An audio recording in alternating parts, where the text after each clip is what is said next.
Paano kung namimiss mo pa rin sila kahit na iniisip mo?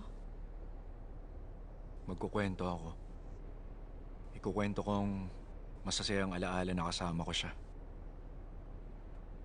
Ano bang mga bagay ang pinaka naaalala mo tungkol dun sa taong namimiss mo?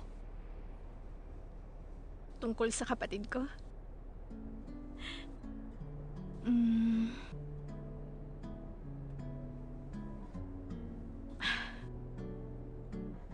may isang beses kasi na alam mo bang mas matinding mag-away ang magkapatid na parehong babae. Palagi niya akong pinapalo pero ayaw na ayaw niyang may nananakit sa akin. Alam mo ba kung anong sinabi niya? Sabi niya, kapag inaway niyo ang kapatid ko, uubusin ko ang buhok niyo.